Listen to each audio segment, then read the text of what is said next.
Glória a Deus. Abram suas Bíblias comigo no livro de Apocalipse, capítulo 3. Eu vou ler a partir do 1, continuando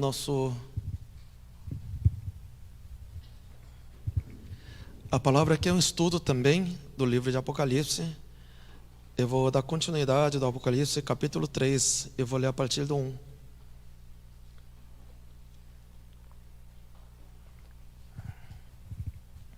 Eu vou ler do 1 a 6. Livro do Apocalipse, capítulo 3,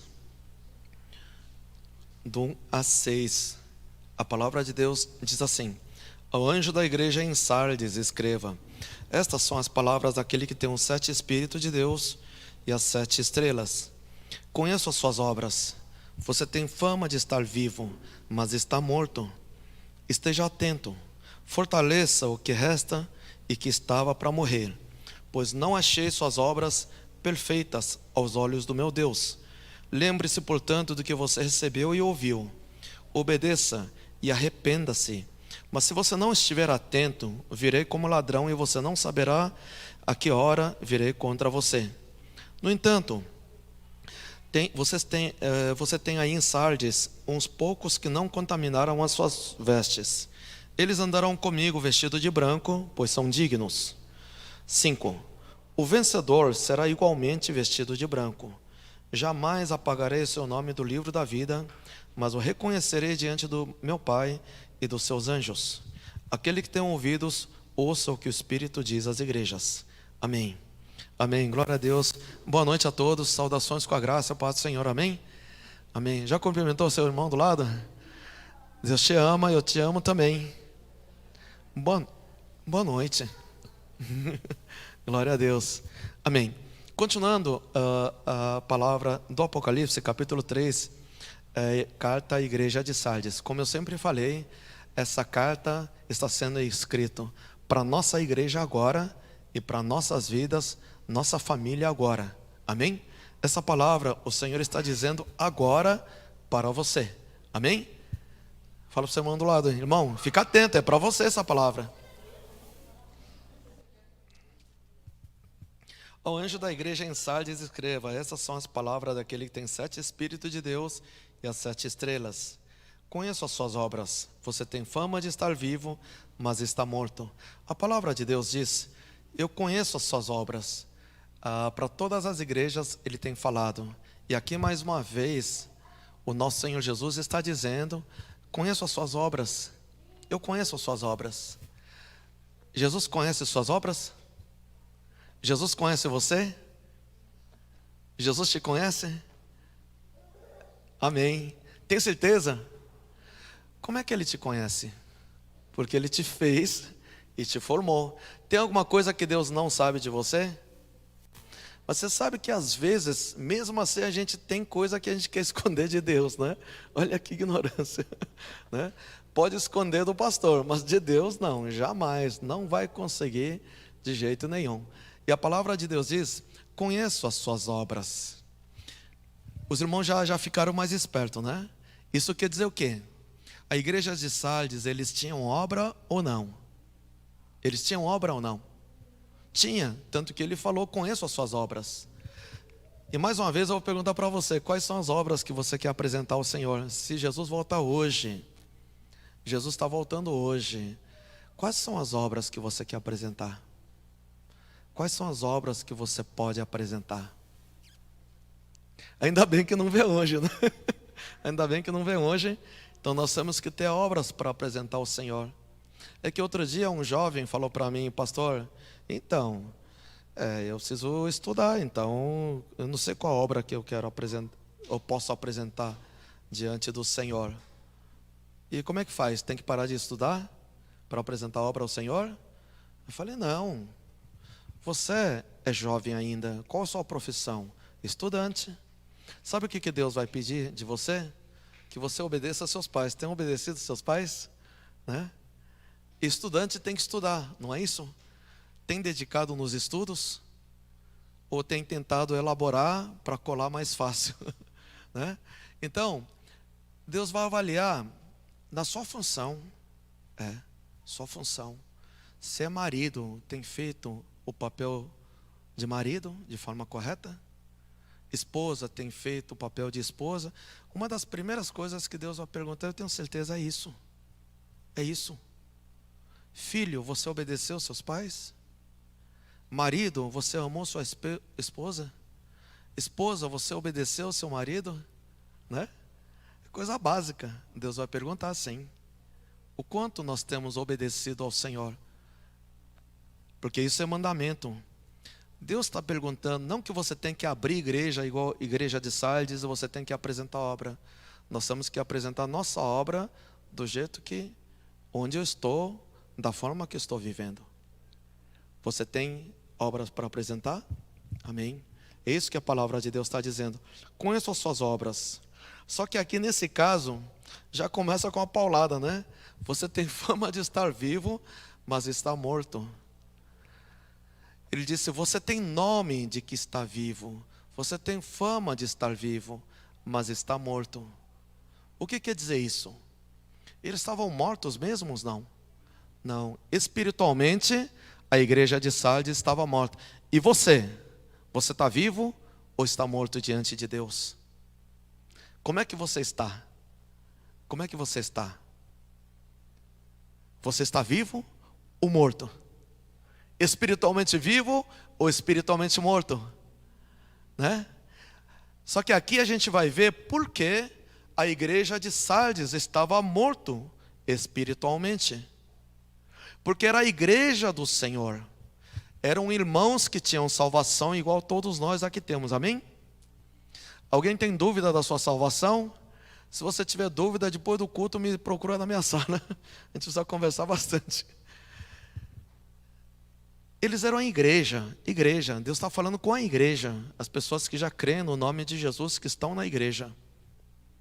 E aqui a palavra de Deus disse, você tem fama de estar vivo, mas está morto. Verso 2.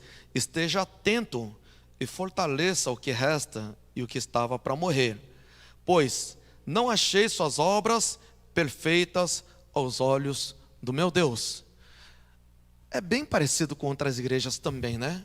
É bem parecido também. Ele fala, esteja atento, fique atento. Fique atento na palavra de Deus. Fortaleça o que resta e o que estava para morrer. Olha, você tem que ver, você tem que analisar o que você estava fazendo. E veja o que você está fazendo e melhore nas coisas que são boas e o que não são, você tem que mudar. Aqui está dizendo, por quê? Pois eu não achei as suas obras perfeitas aos olhos do meu Deus. Ou seja, eles tinham obras, eles tinham muitas coisas que eles fizeram. Porém, essas obras que eles tinham, a igreja de Sardes, não eram, aos olhos de Deus, não eram perfeitas.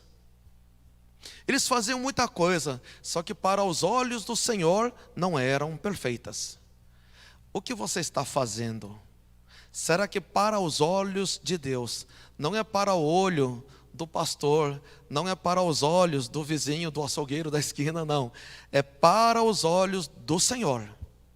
Será que o que você está fazendo, Deus vai falar é perfeito para o Senhor? É isso que Ele está falando, né? Ah, você fala que tem sido obediente, mas será que Deus que te conhece bem, Ele vai te aprovar ou não? É, isso que nós temos que ver. É diante de Deus, para os olhos do Senhor. Sabe por quê, irmãos? Sabe por quê, irmãos? A opinião dos outros, a opinião dos amigos, não tem muita validade. Mas a opinião do Senhor tem validade. Porque todos nós, se a pessoa crê ou não crê, independente de quem, todos têm que enfrentar o tribunal do Senhor. E Deus vai julgar através da sua palavra. Aqui ninguém escapa, ninguém. Mesmo quem não crê, não escapa. Então nós temos que estar preparados para isso. Ainda mais, você que quer ser noiva de Jesus, quer subir no primeiro arrebatamento. Inclusive a gente vai falar sobre isso. No capítulo 6 já vai começar o fogo puro aí, sobre arrebatamento, o primeiro, o segundo. Aí a gente vai falar um monte de coisa aí. Mas, diante do Senhor, será que as minhas obras são perfeitas diante do Senhor? Isso quer dizer que a igreja de Sardes, eles tinham obras sim, só que não eram perfeitos aos olhos do meu Deus. Quais são as obras perfeitas? É obediência ao mandamento. Eu falei um pouco agora. Os filhos, ele tem que analisar se seus pais estão certos, errados, ou tem que obedecer. A palavra em nenhum momento fala, olha, primeiro você tem que analisar se seus pais estão certos ou não, aí você obedece. A palavra de Deus não diz assim. Não diz assim. A palavra de Deus diz, obedeça. Coloca para a gente Efésios 6, 1. Livro de Efésios 6, 1. Vamos ler juntos? Todos acharam? Efésios 6, 1. Filhos, obedeçam a seus pais no Senhor, pois isso é justo. Obedeça. Tem que questionar os pais. Se os pais estiverem errados, como é que faz? Obedeça. A gente já falou quantas vezes isso? Acho que umas 1.680.000 vezes a gente falou, né? A gente não falou bastante aqui, mas parece que tem gente que não entende ainda. Obedeça. Obedeça. Principalmente filhos que não casaram ainda. Filho solteiro tem que obedecer os pais em tudo. Em tudo. Os pais estão gostando, né? Daqui a pouco chega a vez de vocês, tá? Quando fala filhos, ele só é liberto de não obedecer cegamente os pais quando? Depois que casa. Só o casamento vai te libertar, irmão. Então você não quer obedecer seus pais, então casa primeiro. Então casa. Se não quer casar, então obedece. Inclusive os jovens que não casaram ainda, se você vai começar um relacionamento de namoro, um relacionamento, um compromisso, em primeiro lugar tem regra, amém? Qual é a primeira regra? Tem que ser cristão, tá? Não adianta, eu vou casar, depois eu vou evangelizar. Está querendo me enganar? É? Não dá para enganar nem a mim, nem ao Senhor. Não dá de jeito nenhum. Primeira regra, tem que casar no mesmo jugo. Jugo desigual não prospera. Tem que casar com cristão, de preferência com a mesma visão do evangelho. Primeiro requisito. Segundo requisito, tem que ter o aval dos pais. Tem que ter autorização e a bênção dos pais para você ter um compromisso de relacionamento, de namoro. Sabe por quê? É para vocês nos ajudarem, para não ter que fazer tanta libertação do pessoal que já está casado, ajuntado, tudo errado, com incrédulo. Pastor, eu estou passando perrengue. Tem que fazer muita libertação aqui. Irmão, se fizer tudo certo, não tem problema, Deus abençoa.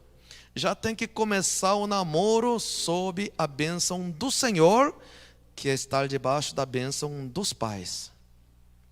Então os pais do jovem e da varoa, dos quatro, os quatro têm que dar o aval. Se um deles fala não, é não e acabou. Aí depois não vem chorando, senão o pastor não adianta pastor orar. Né? Tem que obedecer ao mandamento do Senhor primeiro. Então quem ainda não casou, tem que ser cristão, do mesmo jugo, mesma fé. Segundo, tem que ter o aval dos pais. E nada de namorar escondido, é pior ainda. É pior ainda, né? Tem que ter o aval, tem que ter autorização e a bênção dos pais para poder ter compromisso. Terceiro requisito, o que é? É você que escolhe, viu? Não adianta falar, Deus, com quem o Senhor quer que eu namore? Deus não vai responder nunca. É você que escolhe e depois pede para abençoar aquele namoro. Amém? Amém? Verso 2, Efésios 6, 1 e 2. A gente leu 1, né? Põe 2. Honra teu pai e tua mãe. Este é o primeiro mandamento com promessa. Amém. Primeiro, no verso 1 falou, obedeçam seus pais. E aqui fala, honra teu pai e tua mãe. Honra teu pai e tua mãe, o que que é? É depois de casado. Depois de casado, você não precisa obedecer, mas tem que honrar os pais. Isso quer dizer o quê? Tem que respeitar, tem que ouvir tudo, mas quem toma a decisão é você. Depois que casou, quem toma decisão na sua casa? Você, se você for marido. E seu esposo, se você for mulher. Quem vai tomar decisão na sua casa, quem é autoridade sobre sua vida agora, é seu esposo, é o marido. Os homens, você passou a ser a autoridade de uma família. E nada de fugir do compromisso, não. Tem que assumir o compromisso e tomar decisões. Tem que tomar rédea. Tem que ter atitude. O homem que casou tem que ter atitude. Tem que tomar decisões. Ah, não sei tomar decisão, então aprenda. Aprenda. Sabe por quê? Tem homem que foge. E a mulher, sem opção, acaba tomando a rédea.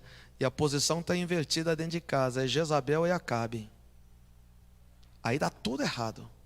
Não adianta jejuar, subir no monte, dar cambalhota no monte. Não vai resolver. Resolve primeiro em casa. Tem que resolver. 90% dos problemas que a gente vê nas pessoas já começou errado dentro de casa. As coisas estão invertidas dentro de casa. Por isso que as coisas não dão certo. Amém? Eu conheço suas obras, mas não são perfeitas aos olhos, meu Deus. Deus fala isso. Você já começou errado dentro de casa. Como é que você quer que Deus abençoe? Ah, Deus vai me abençoar. Não vai não, irmão. Existe um ditado coreano que não é palavra de Deus, mas faz parte. Sabe camisa de botão? Se você errou o primeiro botão, meu irmão, você pode acertar todo o resto. Está tudo errado. Não vai acertar nunca. Tem que acertar o primeiro botão direito para acertar todos os botões. É a mesma coisa na palavra de Deus. Obedeça e honra teu pai e tua mãe. Eu estava numa igreja há um tempo atrás, faz mais de 10 anos. Aí um casal que eu conheci, acompanhei o namoro deles, muito sadio, sim. Os irmãos na fé, namoraram durante 8 anos e casaram. Beleza, glória a Deus. No segundo mês queria separar. Eu falei, por que vocês não continuam namorando? Pelo menos estava junto. Agora que casou, quer separar. Sabe por quê? Eles não tinham tanto problema. Só que os pais dos noivos começaram a meter a colher na vida do casalzinho, que acabou de começar, e virou um campo de batalha entre a família do noivo e a família da noiva. Os pais queriam fazer do jeito deles e os pais da noiva também queriam fazer do jeito deles. São famílias diferentes, não que um é certo, outro é errado. Não, são famílias diferentes, costumes diferentes, hábitos diferentes, pensamento diferente, paradigma diferente, tudo diferente. Será que dá certo? Não dá certo. Aí o apartamentinho deles, do casal, vira o campo de batalha. Um queria fazer festa num dia, outro queria fazer festa no outro dia, na casa dele. Só que eles não aceitaram, ficaram emburrados, que não queria ir na festa nesse dia. Então tinha que fazer outra festa na casa dele. Olha que bagunça. Aí eu chamei o casal, falei, faz o seguinte, você chama seus pais, você chama seus pais e vem cá, vamos conversar. Fala que o pastor quer conversar com vocês. Aí eles trouxeram, eles vieram e começamos a conversar. Aí eu coloquei o casalzinho ali na frente, os pais do noivo, os pais da noiva aqui. Eu falei, abra a Bíblia comigo. Aí comecei a falar com eles. Os pais também precisam entender que sua filhinha casou. O pai do noivo tem que entender que seu filhinho casou. E vocês não têm mais direito de intrometer na vida deles. Isso é intromissão, porque é uma instituição sagrada que Deus formou. E os pais da noiva, da mulher, têm que entender que a sua filhinha querida, amada, casou e tem que obedecer à autoridade do seu marido, não a vocês. A partir daquele momento vai passar a honrar os pais, mas não obedecer aos pais. Se a opinião é divergente entre o marido e os pais, tem que obedecer ao marido para que a bênção de Deus venha. Ah, mas a mamãe ficou triste. Problema dela. Eu chamei os pais, ó, você vai ficar triste, problema seu. Porque a palavra de Deus diz assim, então aprenda direito. Tem que ser assim. Os pais do noivo também, mesma coisa. O filhinho dele, parece que o filhinho dele... A minha mãe está aqui. Minha mãe até hoje fala, mas você é muito novo ainda, você é criança ainda. Glória a Deus. Os pais nunca entendem que o filho já cresceu, que se tornou autoridade. Ao invés de delegar autoridade a ele, ó filho, faz isso. Ele não é seu boneco de marionete, né? Os pais têm que entender, têm que ensinar o filho dele a exercer autoridade numa nova família. Ele é a autoridade da família. Ele toma decisões. Ah, mas ele não sabe tomar decisões. Então deixa ele aprender. Ah, mas ele erra tudo. E você nunca errou? Como é que vai aprender sem errar? Amém? Deixa errar, deixa apanhar, mas tem que aprender. Os pais não podem meter a colher aí. Tinha um lutador de boxe que eu gostava muito, americano. Não vou falar o nome dele aqui, mas olha, o cara foi o melhor que eu vi na minha vida. Eu adorava ver a luta dele. O cara era bom. Sabe por quê? Ele era um sparring do outro campeão anterior. Ele passou a vida inteira apanhando. O cara que apanha sabe bater. O cara que nunca apanhou não sabe bater. Ah, meu filho vai apanhar. Deixa apanhar, ué. Só assim aprende. Por quê? A palavra de Deus diz assim. Tem que funcionar dessa forma, conforme a palavra de Deus. Tem os pais querendo intrometer na vida do casal. Não. Os pais, você tem filhos casados, dê conselho de sua experiência. Isso não se compra com dinheiro. Os pais têm que entender que vocês têm uma coisa que vale, não tem dinheiro que pague. O que é? Experiência de vida. Glória a Deus.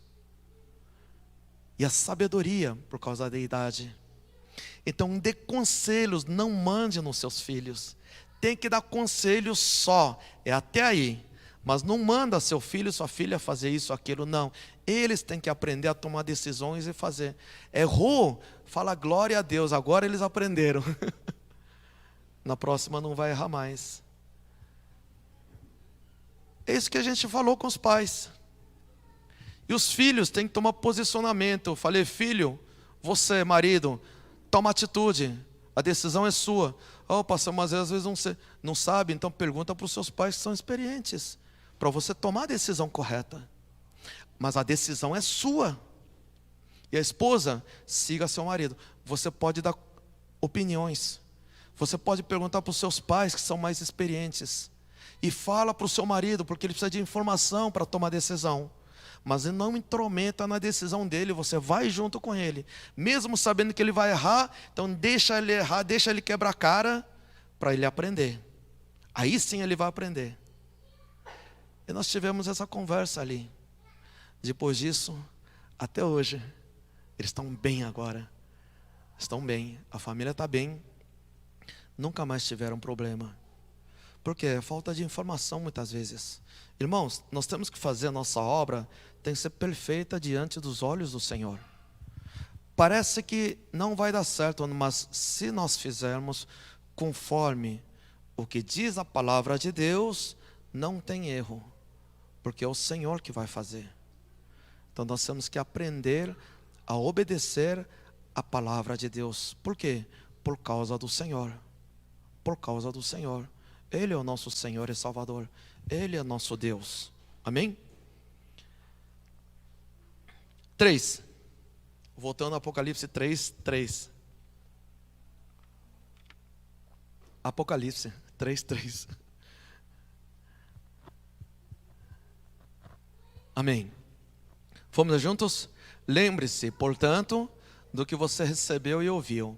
Obedeça e arrependa-se. Mas se você não estiver atento, virei como um ladrão e você não saberá a que hora virei contra você. Amém. Glória a Deus. Esse versículo tem muita coisa, né?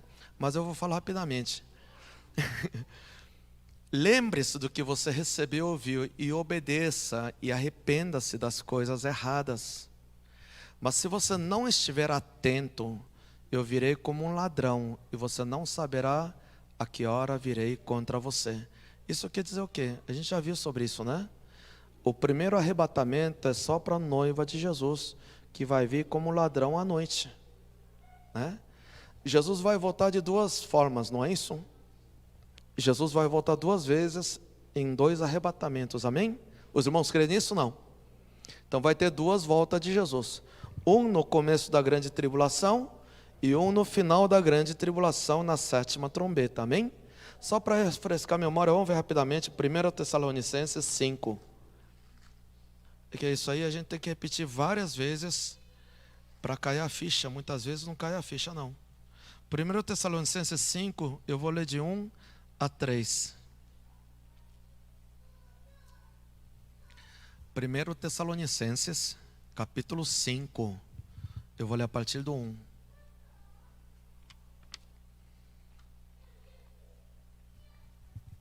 Primeira carta aos Tessalonicenses.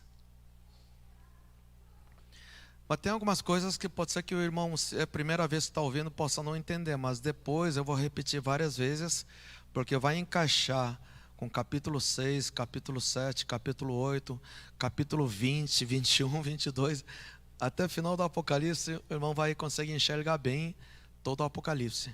Amém? Então, 1 Tessalonicenses, não comprou esse fascículo? Eu costumo dizer, porque nos anos 90, quando eu fazia seminário, a Bíblia e a NVI eles vendiam por fascículo, porque não estava tudo traduzido. Então a gente comprava livro de Mateus, depois ia comprar livro de Marcos, depois comprava livro de Lucas, aí depois perguntava, e aí, chegou o livro de João? Não. Aí quando estava pronto, a gente comprava por fascículo.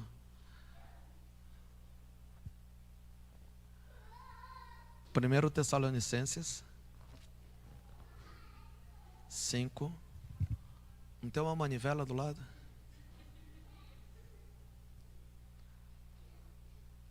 Oh, chegou. Opa, chegou bem longe. Não, o 5. Isso. Verso 1 em diante diz assim: irmãos, quanto aos tempos e épocas, não precisamos escrever-lhes. Continua até 3.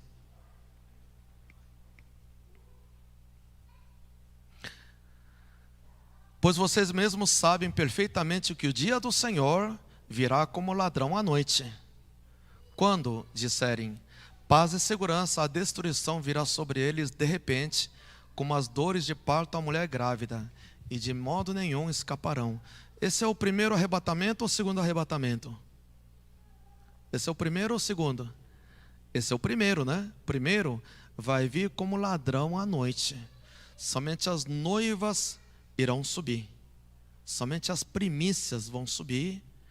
E somente aquele que estiver pronto, vestido de branco, com azeite pronto. Só a noiva de Jesus vai subir. O outro é 1 Tessalonicenses também, 4, 16 até 18. 1 Tessalonicenses 4, 16, 4, 16 em diante. 4,16, isso. Pois, dada a ordem, com a voz do arcanjo e o ressoar da trombeta de Deus, o próprio Senhor descerá dos céus, e os mortos em Cristo ressuscitarão primeiro. 17. Depois nós, os que estivermos vivos, seremos arrebatados com eles nas nuvens, para encontro com o Senhor nos ares, e assim estaremos com o Senhor para sempre. Amém. Esse consolem-se uns aos outros com essa palavra. Então, ao ressoar da trombeta de Deus, a gente vai ver sobre a trombeta. No capítulo 8 de Apocalipse fala sobre a trombeta de Deus. Essa é a sétima trombeta, é a última trombeta, que é o último dia da grande tribulação. Os irmãos estão entendendo isso? Se não entendeu, vai entender nas próximas semanas aqui. Mas voltando a Apocalipse 3, ele fala para a igreja de Sardes que tinha obra, mas não era da vontade deles, da vontade do Senhor. Ou seja, as obras que eles vinham praticando era da forma deles. Irmãos, nós precisamos entender, eu falei 3.800.000 vezes, vou continuar falando. Não é do seu jeito, irmão, é do jeito do Senhor. Não é a sua maneira, não é do seu jeito, é do jeito do Senhor. 3:3, Apocalipse 3:3. Lembre-se, portanto, do que você recebeu e ouviu. Se você recebeu ou ouviu, obedeça ao Senhor, não faça do seu jeito, né? Obedeça, arrependa-se. Mas se você não estiver atento, virei como um ladrão e você não saberá a que hora virei contra você. Ou seja, quando Jesus voltar no primeiro arrebatamento, quando vai vir como ladrão à noite, se você continuar assim, você não saberá se ele veio ou não. Isso quer dizer o quê? Você vai ficar fora do primeiro arrebatamento, isso que está falando. É a igreja do Senhor, sim. A igreja de Sardes é a igreja do Senhor, que crê no nome de Jesus, tem salvação, sim. Só que fazendo do seu jeito, a sua maneira, você não vai participar do primeiro arrebatamento. Isso que ele está falando, amém? Agora aqui é livre. Se você quer bastante emoção, se não participar do primeiro arrebatamento, tem uma tribulação inteira para você se divertir, para você subir no segundo. Aí você escolhe. Você quer fazer do seu jeito? Então vai participar da grande tribulação. Amém? Depois não fala que eu não avisei, tá? A palavra está aqui, ó. Já falamos várias vezes e vamos continuar falando. Irmãos, não é do seu jeito, é do jeito do Senhor. Amém? Então, vai vir como ladrão. Então, mais ou menos ele está falando, olha, se você continuar assim, irmão, você não vai subir no primeiro arrebatamento. Você vai passar por grande tribulação. É isso que a palavra de Deus está dizendo. Amém? Mas isso aí é individual. Amém? Verso 4. Vamos ler juntos? No entanto, você tem aí em Sardes uns poucos que não contaminaram as suas vestes. Eles andarão comigo vestidos de branco, pois são dignos. Para você subir no primeiro arrebatamento, irmão, você tem que manter suas vestes limpas. Veste de santidade limpa. Porque existe veste da salvação e veste de noiva. E veste de noiva, como é que a gente mantém limpa? Primeiro, como é que você adquire veste de noiva? Como você adquire isso? Como você ganha essa veste de noiva? Porque nem todos têm veste de noiva. Claro, depende da igreja, da visão da igreja, das ministrações, da unção da igreja, sim. Toda semana eu estou renovando e colocando, porque tem muita gente que chega domingo, nas quartas, na terça de oração e perdeu a veste. Quando você xinga, quando você faz do seu jeito, você usa da sua teimosia, a veste começa a sujar, depois rasga e você perde a veste. E muitas vezes a gente tem que colocar uma veste nova, né? Mas até quando você vai fazer isso?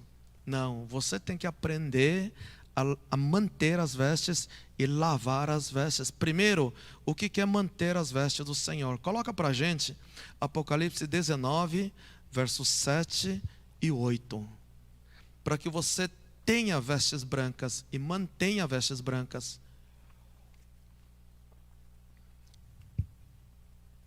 Regozijemo-nos, vamos alegrar-nos e dar-lhe glória.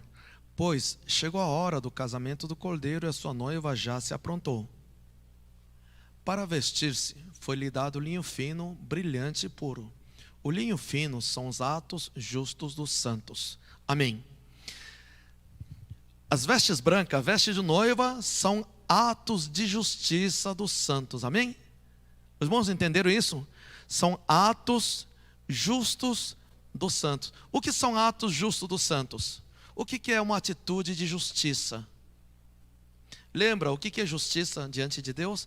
Para que você se torne uma pessoa justa aos olhos do Senhor. O que é ser justo? Os irmãos lembram, não? Põe para a gente Romanos 2,13. Esse versículo eu também já falei um monte de... Eu vou continuar falando umas 3.800.000 vezes, eu vou continuar falando.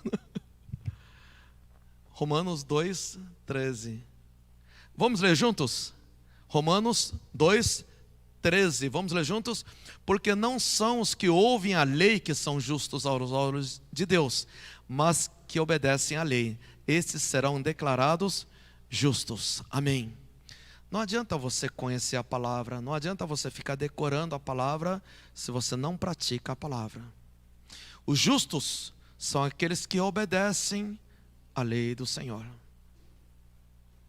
Filhos, obedeçam seus pais, obedeçam toda a autoridade constituída. Autoridade constituída. Você vai no banco e você quer entrar no banco. Hoje eles colocam aquele porta de roleta, né? E tem uns guardas, seguranças controlando a porta, né? Ele fala que tem objeto de metal, não é isso? Mas é controlado por eles, vocês sabem, né? Todo mundo sabe, né? Porque às vezes, porque eu tenho uma boa aparência, não é?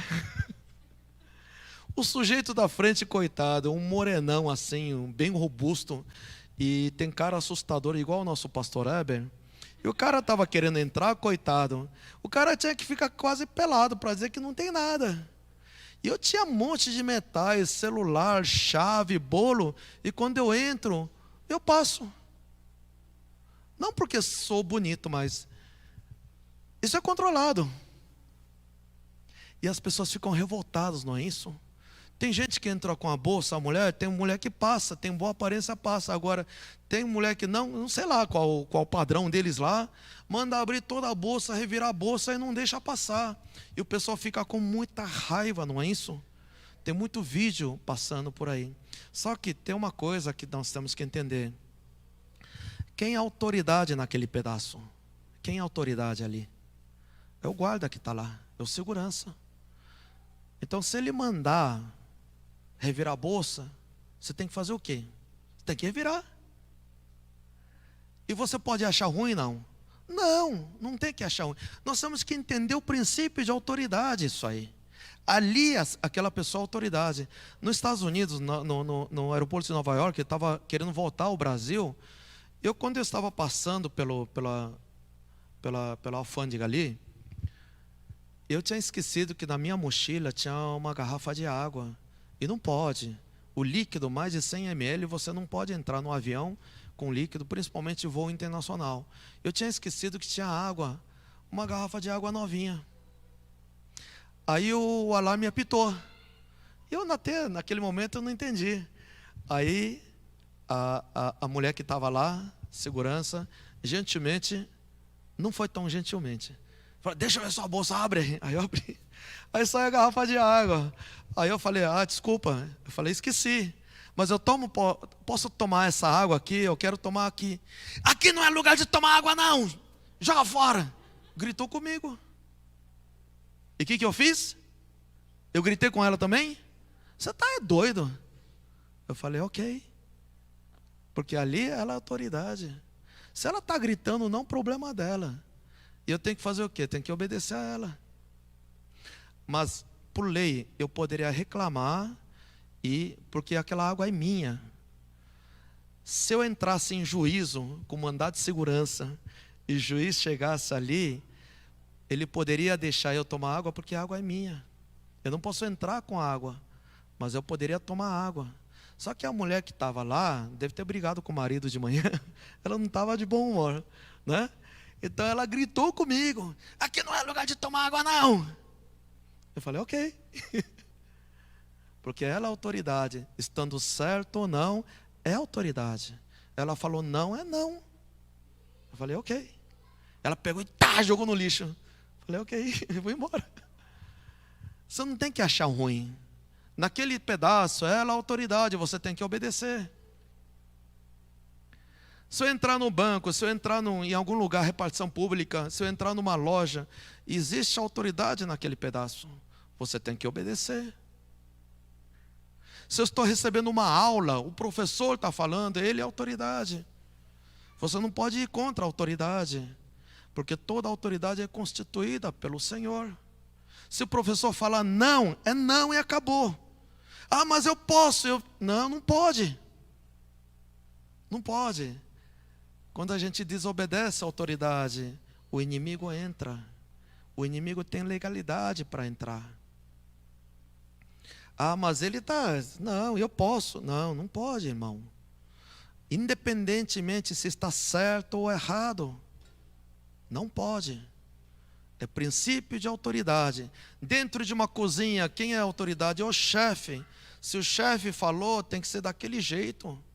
Dentro de uma cirurgia, existe o médico-chefe. Ele é autoridade, então tem que ser do jeito dele.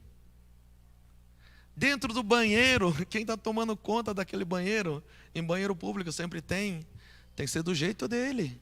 Se ele falar não, é não. Eu estava muito apertado no aeroporto e o banheiro estava fechado para limpeza. Eu fui no outro, os dois fechados. Os dois fechados, o pessoal limpando, tá? Só que tinha para deficientes físicos. Aí eu perguntei, eu posso usar? Ele falou, não! Então é não. Tá certo ou não? Os dois banheiros tudo fechado, não está deixando usar, tá certo? Não está certo. Mas eles são autoridades naquele lugar. Ele falou, não, então é não. Eu ficar quieto, eu vou fazer o quê? Vou fazer xixi nas calças, vou fazer o quê? Ou procurar algum outro lugar. Porque naquele lugar ele é autoridade, tem que obedecer à autoridade. Nós temos que entender isso. Em todos os lugares existem as autoridades constituídas. E nós temos que obedecer às autoridades. Você pode tentar até convencer a autoridade. Não dá? Então não dá. Tem que obedecer. Se está certo ou errado, não é problema seu. Nós temos que obedecer às autoridades. Por que eu estou falando isso? Ah, sim, para não sujar as vestes. Quando você faz isso, quando não obedece, você suja as suas vestes. Rasga as suas vestes. Irmão, você pode ter saído, pode ter evangelizado o mundo inteiro. Se você volta para desobedecer, não, suas vestes são rasgadas, são sujas. Tem que manter as vestes limpas. Vestes limpas, que são atos de obediência dos santos, amém? São atos justos dos santos. Às vezes demora para cair a ficha, mas é isso. É ato de justiça, é ato de obediência dos santos. Nós somos santos do Senhor. Ato de obediência mantém as vestes limpas. Mas, por exemplo, uma autoridade em tal lugar, sei lá, está tudo errado, mas mandou eu fazer isso, aquilo. Tudo bem, eu não preciso achar bom isso aí, né? Só que se eu ficar resmungando, falando mal dele sozinho, pensando coisa errada, a minha veste é suja. A minha veste é suja. Né? A palavra de Deus fala, os maridos amem sua esposa como Jesus amou a igreja e deu sua vida por ela. Se você não tem paciência para ouvir sua esposa, está sujando veste. Se você não dá ouvido à sua esposa, você está sujando sua veste. E fala, mulheres, sujeitem-se seus maridos. Tem que se sujeitar, tem que obedecer. Se não está obedecendo, está sujando as vestes. Amém? Amém? Amém, glória a Deus. Isso é mais velho do que andar para frente, mas parece que tem gente que não entende isso. Sim. E eu até estava falando outro dia, eu não sei porque, não sei se é porque eu fiz curso de direito, eu aprendi o que é princípio de autoridade. Porque se você não sabe o princípio de autoridade num tribunal, num fórum, você vai preso até. Então a gente aprendeu a obedecer à autoridade. Glória a Deus, para mim isso ajudou bastante. Não foi até difícil aplicar isso. Mas o costume das pessoas de não obedecer à autoridade, isso é terrível. Isso abre uma brecha muito, mas muito grande. Desobediência, aí sim, vai sujar as vestes. Então, nós temos que manter as vestes. E se a gente mentiu, se a gente ficar com raiva, sem motivo, e num ato de desobediência, quando é muito grave, a veste se rasga. Ou senão a veste vai sujando veste. Então, como é que é o ato de você limpar as vestes? É arrependimento. Por isso que a palavra de Deus fala, arrependa-se, né? Então, e quando você não confessa seus pecados, né? Então, limpar a veste é arrependimento, é confissão e liberar perdão. Se alguém falou mal de você, se alguém xingou você, se alguém fez alguma injustiça, você libera perdão para aquela pessoa. Isso é lavar as vestes. Amém? Como é que lava as vestes? No arrependimento, na confissão de pecados. Se eu fiz algo errado, confesse diante do Senhor. E também se alguém fez algo errado, que nem lá no aeroporto dos Estados Unidos, quando a mulher gritou comigo, não tinha motivo de... Eu queria tomar minha água. A água era minha. Eu comprei água. Só que ela gritou comigo e pegou e jogou no lixo. Sim. Eu não fiquei com muita raiva, mas eu já comecei a liberar perdão para ela, né? Você tem que manter sua veste limpa. Mantenha sua veste limpa. É liberando perdão. Declarando, Senhor, o fulano de tal fez isso, mas eu libero perdão a ele em nome de Jesus. Declara isso. E manter o caráter do Senhor. Manter o caráter, a personalidade, pensamento, o caráter de Deus. Isso é lavar as vestes e manter as vestes. A gente vê muitas vezes, nossa, que sujeito, um mau caráter, é insuportável. E quando a gente pratica essas coisas, suja. Então nós temos que cuidar do caráter. Cuidar do caráter, no caráter do Senhor. Isso é importante, para manter veste limpa. Então, a questão não é, quantas vezes você sujou. Não, não é isso. É quantas vezes você lavou. Isso é mais importante. Amém? Estão entendendo, né? Então, lava a veste toda hora, irmão. Toda hora, toda hora, toda hora. Isso quer dizer que você está conectado com o Senhor. Existe temor ao Senhor, ao mandamento de Deus. Isso demonstra temor ao Senhor. Isso sim. Se você continuar lavando, sujou hoje, mas lavou já, sujou, mas lavou. Essa prática é ato de justiça, é ato de santidade. Chega uma hora que a veste fica branca. Mesmo que você suje um pouquinho, ela mantém branca, brilhante, radiante. Então aquele que mantém veste branca, radiante, começa a ter a luz da glória de Deus, é quando você começa a entrar na cidade santa neste momento. Amém? Pode colocar para a gente Apocalipse 22, 14.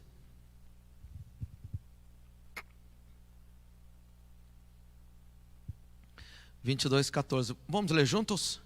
Felizes os que lavam as suas vestes, e assim têm direito à árvore da vida e podem entrar na cidade pelas portas. Essa cidade é a cidade santa, é o terceiro céu. É o terceiro céu. Esse sim pode entrar, tem direito a entrar. Claro, aqueles que lavam as suas vestes. Não é só lavar uma vez, né? Lavar, chega uma hora que a veste começa a brilhar.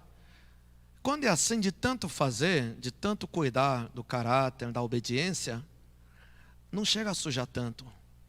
Mesmo sujar um pouquinho, essa santidade que está mantendo todo dia, de liberar perdão, de confessar, no arrependimento, isso acaba suprindo toda a nossa atitude. Imagina você fazendo o dia inteiro isso, o tempo todo. Isso é santidade. Errar a gente pode errar, falhar pode falhar também, mas você lavar a veste sempre. É isso que Deus quer. Você só consegue lavar se está conectado ao Senhor sempre. Nós somos pecadores sim, mas manter, né, na santidade do Senhor, lavando as vestes. Aí entra na cidade pelas portas. Ali só pode entrar quem manter a veste limpa. Chega uma hora que a veste chega num nível que a veste não suja mais. Não é que ele não peca mais. Mesmo que errar, já está lavando de novo. Então mantém veste limpa. Entrada no terceiro céu. Amém. E se continuar, irmão, se continuar, tem muito mais. Chega uma hora que você, lá dentro da cidade santa, aquele que mantém um tempo veste branca, chega uma hora que vira veste azul de honra. Existem vestes azuis de honra. No livro de Esther fala sobre isso. Quando a pessoa vai receber honra, é colocado veste azul na pessoa. E no mundo espiritual tem isso. É quando Deus está honrando você pela obediência Pela obediência que você está tendo. Quanto mais obediência, então tem gente que não tem só veste branca, tem vestes azuis. Tem pessoas que estão usando vestes azuis. Deus mostra isso. Sim, claro, depois tem outra, vestes de prata, de ouro, aí vai, né? Mas para você dar entrada na cidade santa, é vestes brancas. Infelizmente, eu não vou falar aqui da nossa igreja, sim, mas de forma geral, no Brasil todo, não dá para falar assim, mas generalizando, entre os filhos de Deus, 30% tem vestes brancas. Não é todos. E dessas vestes brancas de 30%, 80% está com veste suja ou rasgada. Menos de 20% desses consegue manter veste limpa. Nós temos que manter limpa como noiva de Jesus. É arrependimento, é confissão, liberar perdão e manter o caráter do Senhor. O caráter do Senhor não é aquele que fica emburrado quando acontece coisa ruim para ele. Não é aquele que fica, sabe, com explosão de raiva, fala mal dos outros, fica fazendo fofoca da vida dos outros, né? Reclamar toda hora, né? Brigar com o primeiro que aparece. Não, não é isso. Não é isso. Longe disso. Por isso que nós temos que vigiar nossas atitudes. Temos que vigiar o nosso caráter do Senhor em nossas vidas. Amém? Então, voltando agora a Apocalipse 3, 4. Apocalipse 3, 4. No entanto, você tem aí em Sardes, olha, a igreja de Sardes não tinha uma boa obra, a maioria não tinha veste. Mas, no entanto, é individual, tá? No entanto, você tem aí em Sardes uns poucos que não contaminaram suas vestes. Eles não contaminaram, não deixaram sujar, não deixaram a influência, não deixaram ser influenciado pela igreja, pelas pessoas que estavam na igreja. Eles não contaminaram suas vestes. E a palavra de Deus diz: eles andarão comigo, vestidos de branco, pois são dignos. Pois são dignos. São aprovados pelo Senhor. A nossa vida tem que ser aprovada pelo Senhor conforme a palavra de Deus. A palavra de Deus é o julgamento, né? Eles andarão comigo, vestidos de brancos, pois são dignos, né? Verso 5. Vamos ler juntos isso aí? O vencedor será igualmente vestido de branco. Jamais apagarei seu nome do livro da vida, mas o reconhecerei diante do meu Pai e dos seus anjos. Primeiro, você tem que entrar no hall de vencedores. Isso quer dizer que tem perdedores. Filho de Deus tem perdedores também. Tem fracassados, tem uns desistidos, tem uns emburrados, tem de tudo que é jeito. Mas nós temos que entrar no hall dos vencedores. Toda a paciência, longanimidade, persistência, obediência, né? E o vencedor será igualmente vestido de branco. Jamais apagarei seu nome do livro da vida. Isso quer dizer o quê? Isso quer dizer que nosso nome pode ser apagado do livro da vida? Mas antes disso, se você não é vencedor, pode ser que seu nome seja apagado? Sim, é isso que ele está falando. Isso que ele está falando. Inclusive, existe uma doutrina de algumas igrejas que ensinam: uma vez salvo, sempre salvo. Isso é mentira, isso não existe na Bíblia. A Bíblia fala que seu nome pode ser apagado do livro da vida. Sim, sim. Senão não estaria escrito isso, né? Mas quando você mantém na justiça, na obediência, e mantém veste branca, veste limpa, a partir daí jamais será apagado. Os irmãos estão entendendo, né? Então chega uma fase que seu nome não vai ser mais apagado do livro da vida. Você não vai perder salvação de jeito nenhum. Sim, você está na obediência, na santidade do Senhor. Então não vai ser apagado. Jamais vai ser apagado. Só que antes disso, se não tem veste branca, está toda hora sujando as vestes, perdendo, rasgando veste, pode se abandonar a fé, pode ser apagado o nome do livro da vida, sim. É isso que ele está falando. Então, inclusive é um dos principais versículos que vai contra aquela doutrina criada pelos homens, dizendo que uma vez salvo é sempre salvo. Isso está errado, isso aí. Esse versículo derruba essa teoria, essa doutrina, né? Então, aí sim, jamais apagarei seu nome do livro da vida, mas o reconhecerei diante do meu Pai. Ou seja, você será reconhecido no reino de Deus, diante do Pai e dos seus anjos. Será que as pessoas vão te conhecer lá no céu? Não. Conhecer uma coisa, reconhecer outra coisa, né? Vai te reconhecer como? Como vencedor, como perdedor? Como misericórdia de... esse é misericórdia de Deus. Não, não. Você tem que subir ao céu como vencedor. Como vencedor. Verso 6. E aquele que tem ouvidos, ouça o que o Espírito diz às igrejas. É o que a gente sempre fala, é livre-arbítrio, irmão. Você quer só salvação? Então tem só salvação. Mas você quer ser noiva de Jesus. Você quer ser amigo de Deus, discípulo de Deus. Você quer ser vencedor no reino de Deus? Aí é outra coisa. Para isso, existe libertação também. Sem libertação, não dá para ser noiva de Jesus. Porque libertação é para matar os guerreiros rebeldes que estão dentro da gente. Porque não somos nós. Muitas vezes aquele guerreiro começa a subir, começa a manifestar dentro de mim para fazer eu pecar, né? Então isso faz parte da libertação. Porque libertação, se não for feito aqui, vai ter que ser feito lá, de qualquer jeito. Todos têm que passar por libertação, mesmo aquele que nunca ouviu falar sobre a libertação, porque nossa alma e espírito vai junto para o céu, e lá todos passaremos por libertação. Mas se você passar por libertação aqui na terra, sim, a possibilidade de você ser noiva de Jesus é muito, mas muito grande.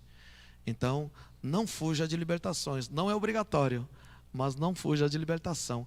Tem que passar por libertação, sim, para que nós sejamos noiva de Jesus. Amém? Essa palavra veio para nós hoje, para a minha vida, para a minha família hoje, para nosso ministério hoje. E nós recebemos essa palavra. Senhor, realmente nós queremos apresentar obras perfeitas diante de Ti. Só para lembrar, quais são as obras que Deus quer de nós? Claro, cada um no seu quadrado, né?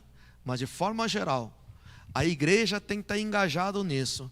Qual é a obra que Deus cobra de uma igreja? Qual é a obra que Deus vai cobrar de uma igreja? Quais são as obras? E de pregar o evangelho a toda criatura, amém? Batizando em nome do Pai, do Filho e do Espírito Santo. E tem que ter batismo. Inclusive a gente vai ter batismo. Dê seus nomes logo. Quem não foi batizado, nós temos que batizar logo. Já tivemos vários batismos, mas temos que realizar batismo. Ensinando, fazendo discípulos. Ensinar e fazer discípulos. A igreja tem que ensinar sempre a palavra de Deus e fazer discípulos.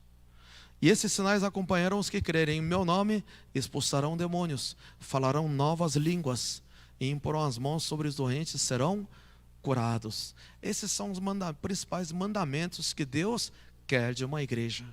Irmãos, nós temos que orar muito em línguas, tem que expulsar os demônios, tem que curar os doentes também, ensinando, fazendo discípulos. Esse é o mandamento que Deus vai cobrar de um ministério, de uma igreja. Se eu for para o céu, eu como pastor, qual é o julgamento? Deus vai me julgar como pai de família, como marido, né, de uma esposa. Deus vai me cobrar como pastor de uma igreja, que está liderando um ministério, Jesus para as nações, que Ele me confiou. E da igreja Ele vai cobrar o que? Isso? Ir de pregar o evangelho. Você tem ido, tem pregado o evangelho, tem ensinado, tem feito discípulo, tem expulsado o demônio, tem falado em línguas, tem curado os doentes. É isso que vai cobrar de mim. Deus vai cobrar de mim. Não só de mim, de toda a igreja. Nós somos a igreja. Amém? Nós temos que fazer o que Deus manda fazer, conforme a regra do Senhor, conforme as leis do Senhor. Amém? Então, cada vez mais ainda, vamos despertar cada vez mais ainda a fazer o que Deus manda fazer, para que nós sejamos filhos obedientes diante de Deus. Claro, não é só para ter o galardão no reino de Deus, não é só para entrar no terceiro céu. Mesmo que não existisse terceiro céu, mesmo que não existisse o galardão no reino de Deus, você não faria isso pelo seu Salvador, aquele que morreu na cruz por você? Jesus está dizendo: eu morri na cruz por você, o que você tem feito por mim? Só isso já basta. Mesmo que não tenha terceiro céu, mesmo que não tenha nada disso, nós teremos que fazer pelo nosso Senhor e Salvador. é por causa do Senhor, é para o Senhor. Não é para o seu marido, não é para sua esposa, não é para o pastor, é para o Senhor, por causa do Senhor. Amém? Que esse primeiro amor esteja sempre aceso em nossas vidas, para fazer a vontade do Senhor. Amém? Vamos ter um momento de oração.